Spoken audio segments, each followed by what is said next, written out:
In an anxious world, how can we honestly assess if anxiety is showing up in our lives and ministries? In this episode, I'm joined by Alan Fadling. Alan is the president and founder of Unhurried Living. Alan speaks and consults with ministry organizations around the world. He is an award-winning author, and his most recent book is entitled A Non-Anxious Life. Together, Alan and I discuss how we can intentionally and thoughtfully address the anxiety in our lives. Alan also shares how anxiety might be impacting the way we serve, even if we do not feel overly anxious. Are you ready? Let's go.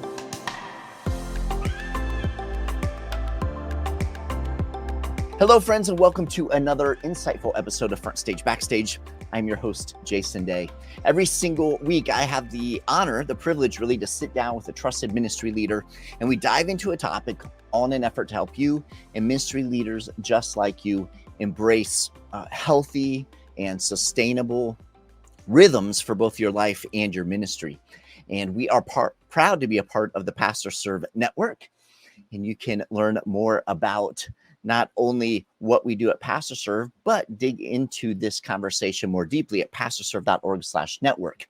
You see, every single week, not only do we have a conversation like this, but we also create an entire toolkit that's freely available to you and your ministry team at your local church so that you can indeed dig more deeply into the topic that we discuss. So be sure to check that out at pastorserve.org/network. And there you'll find a ministry leader's growth guide, along with a lot of other great resources for you on your journey and for your ministry team. So check that out. And then at Pastor Serve, we love walking alongside of pastors and ministry leaders, and we would love to walk alongside of you. We're offering a complimentary coaching session, and if you've ever been interested in what it might be like to engage with a ministry coach, we encourage you to check out pastorserve.org/free session, where you can learn more details about how you can get a complimentary coaching session for yourself. And now, if you're joining us on YouTube, please give us a thumbs up and take a moment and drop your name and the name of your church in the comments below. We love getting to know our audience better, and our team will be praying for you and for your ministry. So be sure to do that. And whether you're joining us on YouTube or your favorite podcast platform, please be sure to subscribe and follow so you do not miss out on any of these great conversations. As I said, I'm looking forward to today's conversation. At this time, I'd like to welcome Alan Fadling to the show. Alan, welcome, brother. Thank you, Jason. Good to be with you. Yeah, it's good to have you back on FrontStage BackStage. Very excited to be digging into the topic that we're going to tackle today, because Alan, it's one that many of us who are in leadership and ministry, we wrestle with, and that is the idea of anxiety. And Alan, could kind of kick off our conversation. I was thinking through, oftentimes we think of anxiety and we kind of say, okay, anxiety, worry, got it. And that's kind of how it shows up in our lives. But what are some other ways? Definitely worry is a piece of anxiety, but what are some other ways that anxiety kind of manifests itself in our lives, Alan? Well, it may be easiest to answer you by sharing a little bit of my own experience, which is to say, having now, as of the beginning of this year, been in, vocational ministry for 40 years, writing this book caused me to realize how much anxiety had driven a lot of what I did in the context of local church leadership, and then more recently in just general nonprofit leadership. So yes, worry as a sort of personal little side habit, is one thing. Being driven by anxiety to do certain things certain ways. So, for example, I think anxiety drives a lot of the people pleasing that sometimes arrives in our ministry activity. I do what I do because I want people to come or to like me or to like what I did. And that is not my best move. And often anxiety is a major part of what's underneath that. I also think that for me, anxiety has been a significant driver on my busyness level. When I proposed this book, I told the publisher, look, the more I talk with leaders about hurry, the more hurry sounds like anxiety. Mm. So I think, with our theme of unhurried living, I think anxiety is one of the main reasons it's hard to follow Jesus' way of being unhurried. Yeah, that makes perfect sense. And you've done a lot championing this idea of unhurried living. I've written several books, even devotionals. Your ministry kind of encapsulates this, is trying to encourage people to step into this kind of unhurried rhythm. A more beautiful rhythm. And so it makes sense that anxiety ties in there as, kind of the big culprit that keeps us from slowing down, from finding that rhythm of rest and peace in Christ and what he's called us to do. In ministry, that can be a challenge because we feel like there's always something next. There's always something to do. It's kind of 24/7, right? There's always something more we can do when it comes to, living out God's mission. Alan, how can we kind of process through this idea of there's always something that can be done? Mm-hmm. And in that sense of, I'm called to this, right? I want to honor God. I want to do my best, without that becoming something that's driving us kind of further away from God's best for our lives, right? Right. Well, the first thing you have to say is ministry's never done, right? Any kind of caring profession, there will always be someone else with a need. There will always be something that needs a little more attention. There'll always be a creative project that you could have spent another hour on than the number of hours you did, whatever it is. So first of all, you just have to acknowledge that. The thing I realized about my anxiety is what my care looks like when God's not very big in the picture. Mm-hmm. See, when I am frantically worried about this community I lead or this organization that I've founded or whatever, my care is huge and God's care is little.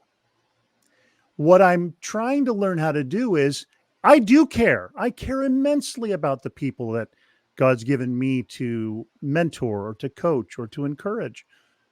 God cares more, way more. My anxiety flourishes when my awareness of God's present care grows thin. So what I've sometimes said is that really, practically speaking, my worrying, especially my ministry worrying, is a kind of practicing the absence of God instead of practicing the presence of God. Wow. Yeah. That kind of hits the nail on the head. And it gives us all an opportunity to pause, right? Because when you say that, that's the reality. The reality is whenever we get so caught up and anxious and really pushing into something, oftentimes it's because we're trying to shoulder more of a burden than God's even given us. And the challenge, I think, Alan, is that, oftentimes that comes from a really good place, right? Because we do care. Like you said, we do care. So how do we balance that idea that, man, we really care about these people God has entrusted to us. We care about this vision, this mission God has entrusted to us. How do we balance that sense of care without, flipping over the edge or stepping over the edge into, that anxiety inducing, reality that we can find ourselves in ministry? Yeah. So there are probably a number of ways. I think of one that has been really important for me more recently, and that is to realize that my praying for people is one of the best things I can do for them and for me. When I pray for somebody, when I pray for an event I'm responsible for, when I pray for a community that God's entrusted to my care, when I pray for them, I'm remembering that God is there. I'm asking God to be gracious. I'm recognizing that God is present. I'm not asking him to be present. He's already good at that. Right. But I'm recognizing that he's present. That practice, suddenly now praying for people isn't just a nice thing I do on the side. It's more of an engine for how I continue my right-sized care for the people and the processes that I tend. And that's what I need. That's how I remember that the yoke Jesus invited me to is really well-fitting. It is not burdensome. It's not too much for me. Anxiety says it is.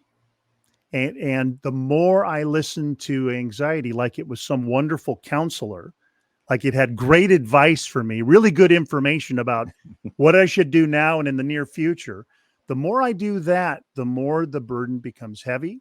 The more I think this all lands on me. I mean, and I imagine that somehow God gave me this ministry as this trust that now is just completely landed in my arms. Now I'm the only one who's carrying it. No. Mm. The yoke image says Jesus is doing something. Jesus cares about his world. Jesus is good at what he does, and he's very happy to have us join him in what he's responsible for and what he's doing. That's a different vision than I've sometimes had in the way I've thought about my ministry. Yeah, that's good. That's excellent, Alan. Now, in your most recent book, Non-Anxious Life, one of the things I really kind of spoke to me as I was reading through it had to do with a few things that you really encourage us to lean deeply into instead of anxiety, or maybe, as a healing practice beyond anxiety. And I'd like to step through these three different things that you really highlight. You talk about joy, hope, and contentment, right? And as I was reading through that, Alan, I got to tell you, I was thinking through ministry. And the idea of, when we launch into ministry, as, in the beginning stages, we feel God has called us into something. And there's a lot of joy. There's a lot of hope. There's a lot of contentment, in those early moments, right? Because you're like, okay, this is it, man. I get to do this, what I'm passionate about, what God's called me to. I get to do this like for a living, right? I mean, this is amazing. I get to, step into this each and every day. And then we run into, kind of the real life, that we run into the fact that we live in a fallen world. And sometimes the joy and the hope and the contentment, all three of those things in different ways, can be hard to come by or more challenging for us to experience. So, Alan, can you walk us through each of those and kind of from the perspective of how does that, how do we lean more deeply into them? And how do they each individually, specifically, speak into the anxiety that we often carry around with us in ministry? Yeah, well, maybe what I can do is kind of think out loud about those. So, joy is definitely a fruit of the Spirit. It's in the list of 9. Contentment, maybe it's implicit. Hope, maybe it's implicit. But the thing about joy is joy and peace are very good friends as fellow fruits of the Spirit. Like they go together really well. I heard someone recently say that shalom, that biblical idea, is really the marriage of joy and peace. It's what joy and peace together looks like. The thing I would say is that sometimes what we think is joy is really more of like excitement rooted in anxiety. It's excitement rooted in anxiety. We're desperate for people to like the thing we're doing and to get excited about it. And so we sort of stir things up. Joy doesn't need any of that. Joy comes from a person with whom we're in relationship. That's what being a fruit of the Spirit means. And so what I've found is that sometimes I'm looking to ministry in my anxiety. I'm looking to ministry to give me something I need to feel less anxious. Whereas joy doesn't need something from ministry. Joy arises from communion with God, who is abundance personified. See, again, anxiety paints a scarcity vision of my present and my future. Joy is not that at all. Joy is an abundance orientation. So to me, that sense of how the fruit of the Spirit come together is an important insight. That joy is never going to be good friends with anxiety. They're just oil and water. They just don't go together. They're from different neighborhoods, all together. As far as hope, that is another abundance vision of the future, but it's not rooted in outcomes. See, a lot of times what happens is we assume that we can only have hope for the future if we have a sense that the outcomes are somehow guaranteed. Like we can keep having that up and to the right sort of line for all the things we do. Hope is never rooted in that. Hope is, again, it's rooted in a person, the God of hope. We hope in God, but in ministry, a lot of times we hope in all kinds of other things. Right. We hope this thing we've just planned is going to draw even more people to this organization or this church or whatever.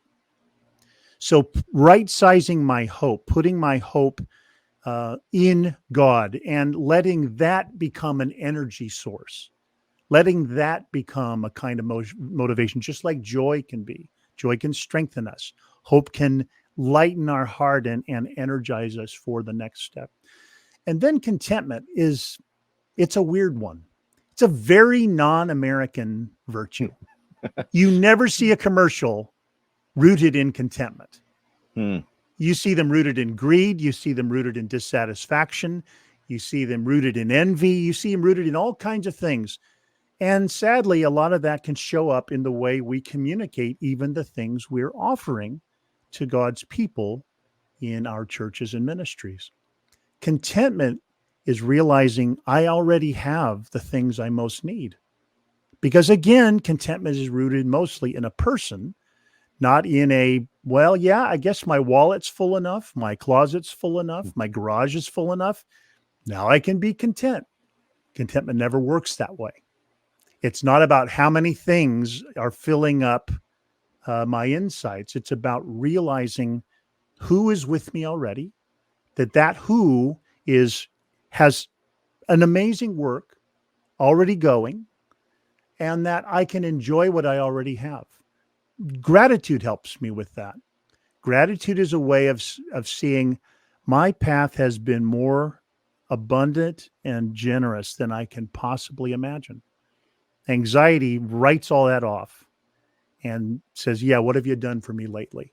Mm. And just forgets that grace is present. So to me, those three, joy and hope and contentment, those are signs in a sense when my life is rooted in peace. And when those have grown thin, often they're signs that my life is far more rooted in anxiety than I'd like to admit. Yeah, that's very helpful, Alan. Now, as we think about this this anxiety that we can experience in ministry, as pastors, as ministry leaders, Alan, how can we better understand maybe the roots of anxiety, specifically when it comes to ministry? Because oftentimes I think that in ministry, we don't want to necessarily admit that we're anxious, because that somehow means we are, saying, well, we're not really dependent on God It's in this so moment or off whatever. brand, isn't it? Exactly. So what are some of the things that are kind of the roots of anxiety in our lives as pastors and ministry leaders that we might be able to identify that today we might be just kind of glossing over? But really they are kind of rooted in this sense of, being anxious in our lives and our ministries.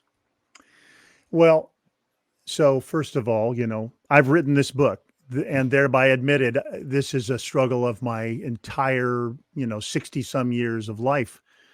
I think we would serve our people, those we lead and those we care for, much better if we would be honest about things like this. I think they need to see us as people who still need grace and still need mercy. As far as the dynamic, for me, part of it is anxiety is rooted in a thinness of being aware of God's love. The greatest commandment hasn't changed. I mean, the great commandment is just the same with iPhones and, social media and all the stuff that's brand new for us. This is still that which matters most. And anxiety, as I said earlier, is a way of being that sort of has a very thin vision that God is there and cares for me and cares for the people whom I lead or serve. That is one of the big ones is, it's why I think someone like John in his 3 letters, a John who's probably 90 something, just couldn't say it any simpler than, and so we know and we rely on the love that God has for us. God is love. Right. This is the vision. That has spoken to my anxiety in profoundly deep levels. See, anxiety says, oh no, you've just been unpleasantly surprised. Something just happened and you don't like it and you are in danger. If you're not in mortal danger, the success of what you're about to do is in danger. And this is the false prophet dynamic of anxiety. How many times has anxiety said something about our immediate future and been wrong, Right. wildly wrong? And then I keep trusting it like it's some, cabinet member that, just has perfect information for me. No, I think I'm going to right size uh, the wisdom level of anxiety. I think another thing to recognize is that another one of the opposites of anxiety is trust, Hmm. faith, belief. When Jesus says, "Don't worry," I don't think he's shaking his finger at us with his eyebrows sort of down, and you knock that off. You stop that right now. I think what he's saying is, you really don't have to worry. I mean, worry is a mistake about reality. Worry says you've forgotten that there's a God who's so good at caring. He cares for birds Hmm. that you see every single day of your life who don't do one blessed thing to take care of themselves. They're not planting anything. They're not investing anything. They are doing nothing. And God is taking wonderful care of them. Don't you think maybe he'll do even at least that much, if not more, for you being made in his very image, being his very sons and daughters? So to me, those have been the dynamics. At its heart, I think being able to come as a non-anxious presence to those we serve is one of the great gospel gifts I think we can give them. Mm. It's a way of helping them see this good news is even better than you think. And it really works in the real world that we live in. Yeah, that's powerful, Alan. So let's lean into that a little bit, because I think that non-anxious presence is really key in ministry, especially. I was going to say, especially in the world in which we live today, but probably throughout history, people have said that same thing. But for us, what we're facing right now is a challenging world. It's a challenging society, challenging culture. We're more aware of things going on, whether we want to know or not. Whether they're trivial or not. We know, because we live in a world that's connected so deeply, right? Yeah. And so, as we are kind of looking at the world in which we live, as we're thinking about how do we show up as a non-anxious presence within our churches, within our ministries, around those whom we serve, how can we better lean into that reality? What does that look like, practically speaking? Because we live in an anxious society, no doubt about it. Yeah. So how help us, Alan, as we think through it. How do we show up in those ways? Well, I think one of the things to remember is that Jesus is very concerned about that which worries us, but it doesn't worry him. Jesus is not, Father, Son, and Spirit are not in the heavens chewing on their fingernails about the last 3 years. Right. But they care. And actually, they are doing something about their care. The thing I think we have to realize is our worry is unproductive. It's actually not helping me, is not helping the person I'm worrying about. See, I grew up in a family. Our family equation, no one ever wrote it on a blackboard or a whiteboard, right? Our family equation was anxiety equals care.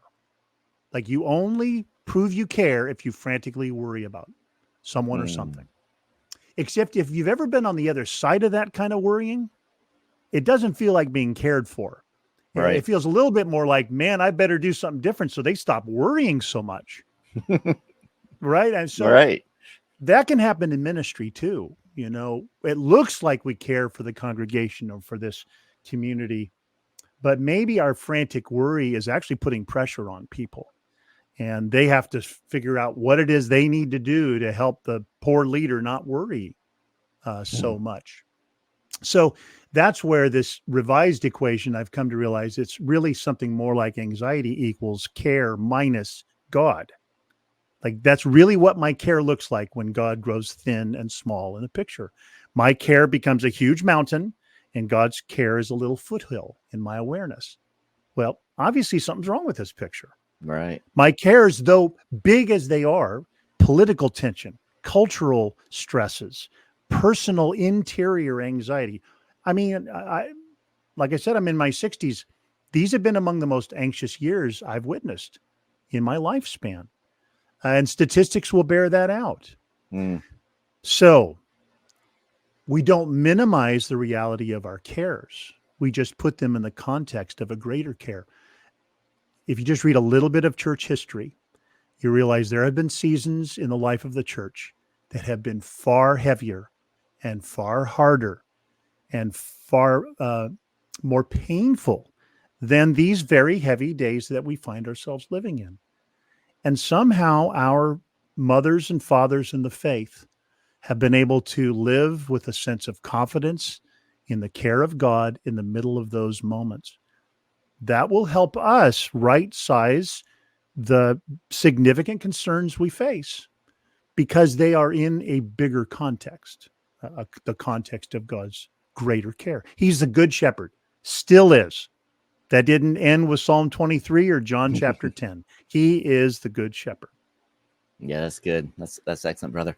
Alan, talk to us a little bit, speaking to pastors and ministry leaders, what words of encouragement would you have them, really, really practically speaking, when it comes to them trying to process through the reality for their own lives, as the beloved of God, as, a husband, a wife, a mother, a father, but then also as a pastor, a ministry leader. What words would you leave for those who are serving the front lines of ministry?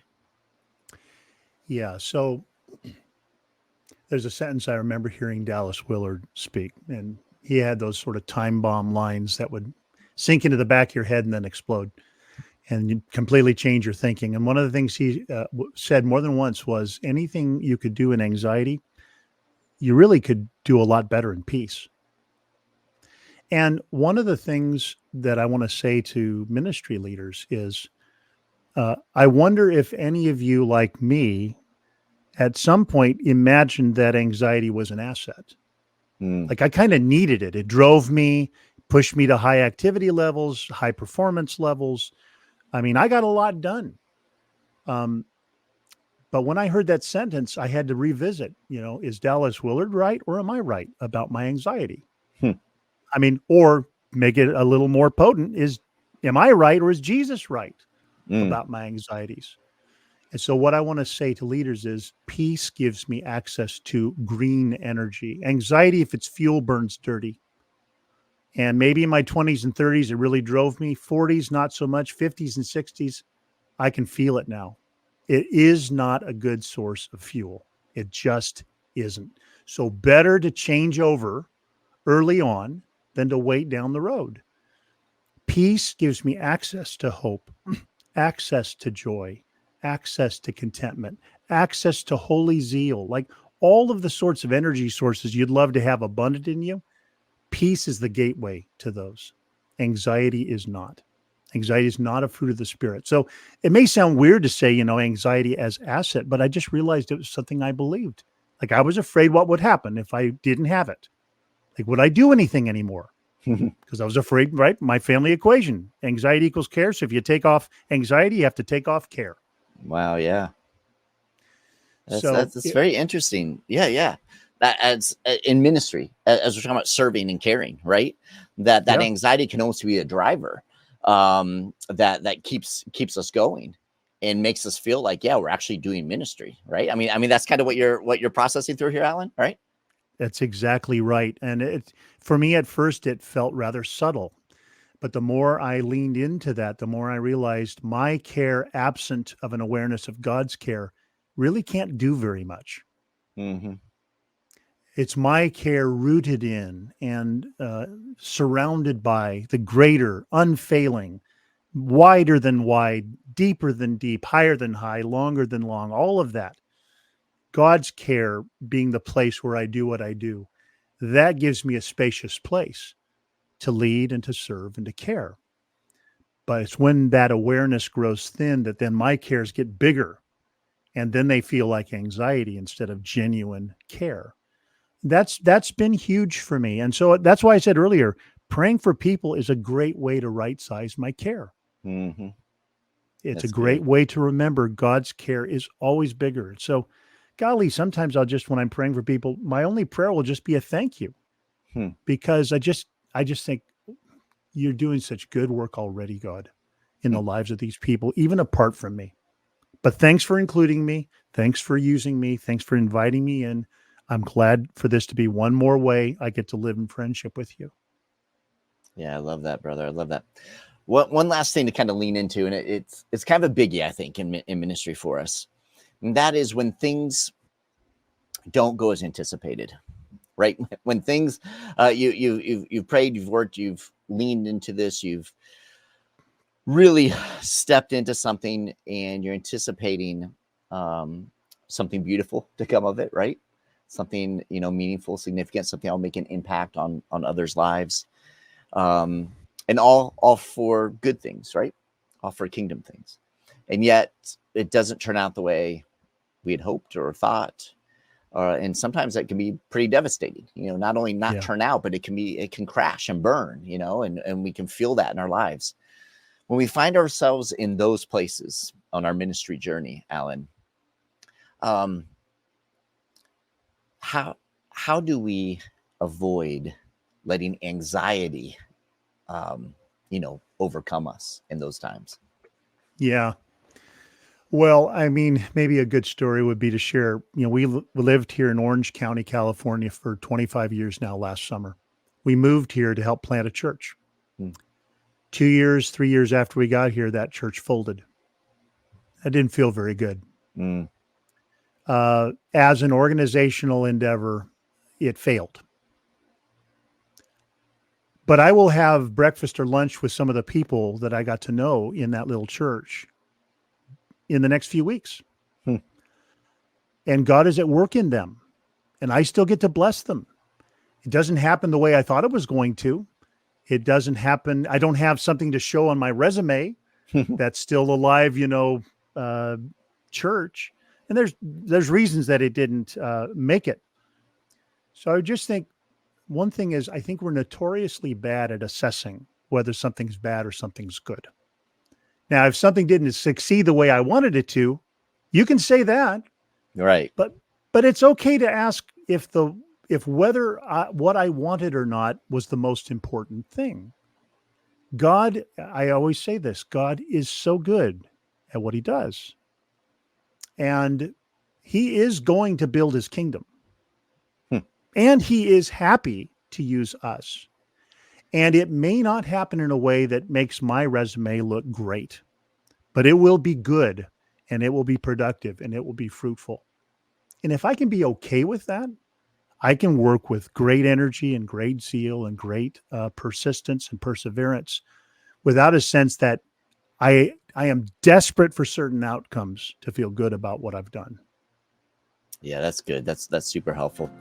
Brother, as always, it's good to hang out with you. Thanks for making time to hang out with us. A Non-Anxious Life, your most recent book, and really encourage those who are watching along, listening along to check it out. I think this is key for anybody. I think it's going to be something that will be helpful for people that you are ministering to, ministering alongside of. But really, this really hits home for us in ministry. And I really believe it's going to be a great help to you. So A Non-Anxious Life by Alan Fadling. And you can find links to the book and links to Alan's ministry and a lot of the other resources that he and his team put out there, which we're very grateful for. You can find that in the toolkit for this episode at pastorserve.org/network. So you can be sure to check that out, find all those links, have the opportunity to connect with Alan as well. So, brother, once again, thank you for making the time to hang out with us. Oh, it's always good to be with you, Jason. Thanks for the invite. All right. God bless you, my friend. And you. Now, before you go, I want to remind you of an incredible free resource that our team puts together every single week to help you and your team dig more deeply and maximize the conversation that we just had. This is the weekly toolkit that we provide, and we understand that it's one thing to listen or watch an episode, but it's something entirely different to actually take what you've heard, what you've watched, what you've seen, and apply it to your life and to your ministry. You see, FrontStage BackStage is more than just a podcast or YouTube show about ministry leadership. We are a complete resource to help train you and your entire ministry team as you seek to grow and develop in life and ministry. Every single week, we provide a weekly toolkit, which has all types of tools in it to help you do just that. Now, you can find this at pastorserve.org/network. That's pastorserve.org/network. And there you'll find all of our shows, all of our episodes, and all of our weekly toolkits. Now, inside the toolkit are several tools, including video links and audio links for you to share with your team. There are resource links about different resources and tools that were mentioned in the conversation, several other tools, but the greatest thing is the Ministry Leaders Growth Guide. Our team pulls key insights and concepts from every conversation with our amazing guests. And then we also create engaging questions for you and your team to consider and process, providing space for you to reflect on how that episode's topic relates to your unique context at your local church, in your ministry, and in your life. Now, you can use these questions in your regular staff meetings to guide your conversation as you invest in the growth of your ministry leaders. You can find the weekly toolkit at pastorserve.org/network. We encourage you to check out that free resource. Until next time, I'm Jason Daye, encouraging you to love well, live well, and lead well. God bless.